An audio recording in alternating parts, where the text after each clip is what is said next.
नमस्ते। तो एआई की दुनिया में ना दो बड़ी जबरदस्त चीजें एक साथ हो रही हैं। एक तरफ तो होड़ मची है कि कौन ज्यादा स्मार्ट, ज्यादा तेज एल्गोरिज्म बनाता है, और दूसरी तरफ एक बिल्कुल अलग ही जद्दोजहद चल रही है। उन्हें चलाने के लिए जो बेतहाशा पावर चाहिए वो कहां से आएगी? चलिए इसी दिलचस्प पहेली को आज सुलझाते हैं। मतलब एआई जिस रफ्तार से बढ़ रहा है, सच में हैरान करने वाला है। हर कुछ महीने में कोई नया मॉडल आ जाता है जो ऐसे ऐसे काम कर सकता है जो हमने कभी सोचे भी नहीं थे। ये तो एक ऐसे तूफान जैसा है जो रुकने का नाम ही नहीं ले रहा। लेकिन इस कमाल की तरक्की की एक छुपी हुई कीमत भी है। क्या हमने कभी सोचा है कि ये जो इतने पावरफुल एआई मॉडल्स हैं, इनको चलाने का असली खर्चा, असली कीमत क्या है? अब जरा इस नंबर को देखिए। सच कहूं तो ये दिमाग घुमा देने वाला आंकड़ा है। गोल्डमैन सैक्स का अंदाजा है कि डेटा सेंटर्स की बिजली की जरूरत 1000% तक बढ़ सकती है। 1000%? ये कोई छोटी मोटी बढ़ोतरी नहीं है, ये तो एक जबरदस्त, मतलब बहुत बड़ा उछाल है। तो सवाल ये उठता है कि इस भारी भरकम एनर्जी क्राइसिस का हल क्या है? शायद जवाब एआई सॉफ्टवेयर के अंदर ही कहीं छिपा हो, और यहीं पर एंट्री होती है बिटनेट जैसी एक क्रांतिकारी टेक्नोलॉजी की। एक ऐसी चीज जो शायद पूरे खेल को ही पलट कर रख दे। बिटनेट का आइडिया समझने के लिए ना, ये रेडिट यूजर की मिसाल बड़ी कमाल की है।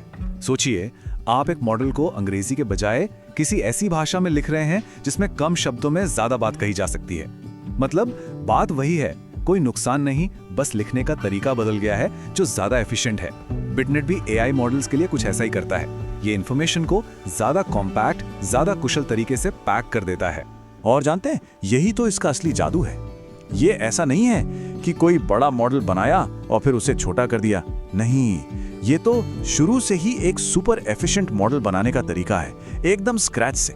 तो इस पूरी नई टेक्नोलॉजी का इंजन क्या है? वो है बिट लीनियर। ये एआई मॉडल्स के एक बहुत ही जरूरी हिस्से, मैट्रिक्स मल्टीप्लिकेशन को पूरी तरह बदल देता है। और यही छोटा सा बदलाव ऊर्जा की खपत और मॉडल के साइज में एक बहुत बड़ी क्रांति ला सकता है। अच्छा, ये सब तो ठीक है, पर परफॉर्मेंस का क्या?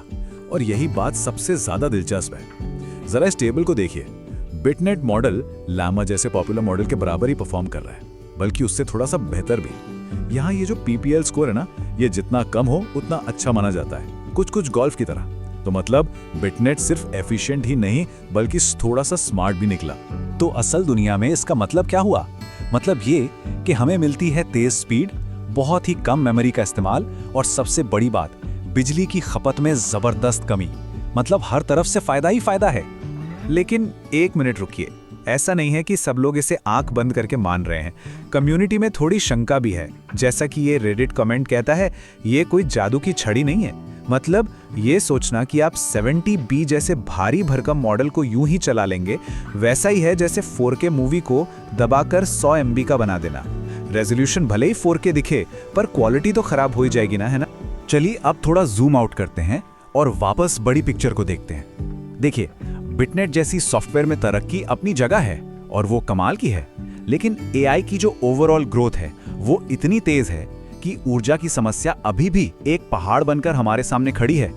जरा इस आंकड़े को देखिए, $700 अरब। और सुनिए, ये सिर्फ अमेरिका के पावर ग्रिड को 2030 तक अपग्रेड करने का खर्चा है। इससे एक बात तो साफ है, ये लड़ाई सिर्फ कोड और एल्गोरिदम की नहीं है। हमें असल दुनिया में जमीन पर बहुत बड़ा इंफ्रास्ट्रक्चर खड़ा करना होगा। तो सवाल है कि इस बेहिसाब एनर्जी की भूख को मिटाएगा कौन? कौन कौन से खिलाड़ी मैदान में हैं? देखिए, हमारे पास कुछ मेन ऑप्शंस हैं। एक तो है पुरानी और भरोसेमंद नेचुरल गैस, फिर आती है नई जमाने की रिन्यूएबल एनर्जी जैसे सोलर और विंड। एक और दिलचस्प ऑप्शन है जियोथर्मल एनर्जी, और आखिर में है न्यूक्लियर एनर्जी, जो पावरफुल तो बहुत है पर थोड़ी कंट्रोवर्शियल भी। चलिए इनमें से दो ऑप्शंस को जरा साइड बाय साइड रखकर देखते हैं। एक तरफ है नेचुरल गैस, जो भरोसेमंद है, आसानी से मिल जाती है और 24 घंटे पावर दे सकती है। और दूसरी तरफ है जियोथर्मल एनर्जी। ये एक नया और काफी दिलचस्प ऑप्शन है जो हमें साफ और लगातार पावर दे सकता है। और न्यूक्लियर एनर्जी का क्या? देखिए, हिस्टोरिकली क्या हुआ है कि हर न्यूक्लियर प्लांट अपने आप में एक बहुत बड़ा अनोखा प्रोजेक्ट रहा है। हर प्लांट को खास जरूरतों और जमीन के हिसाब से डिजाइन किया गया है। आसान भाषा में कहें तो ये कोई फटाफट वाला सलूशन नहीं है। ये एक बहुत धीमी और बहुत ही महंगी प्रक्रिया है। तो अब कहानी के इन दोनों धागों को एक साथ लाते हैं। एक तरफ एआई सॉफ्टवेयर में क्रांति चल रही है और दूसरी तरफ उस सॉफ्टवेयर को चलाने के लिए जो हार्डवेयर चाहिए, यानी कि पावर, उसमें भी एक क्रांति की जरूरत है। ये दोनों एक ही सिक्के के दो पहलू हैं। बिटनेट के बारे में कही गई ये बात बहुत पावरफुल है। ये सिर्फ कोई छोटा मोटा सुधार या अपडेट नहीं है। ये तो एआई बनाने के पूरे तौर तरीकों को, उसके नियमों को ही दोबारा लिख रहा है। एक ऐसा तरीका जो हमें हाई परफॉर्मेंस और कम लागत दोनों एक साथ देता है। और जानते हैं, यही इस पूरी कहानी का सार है, इसका दिल है।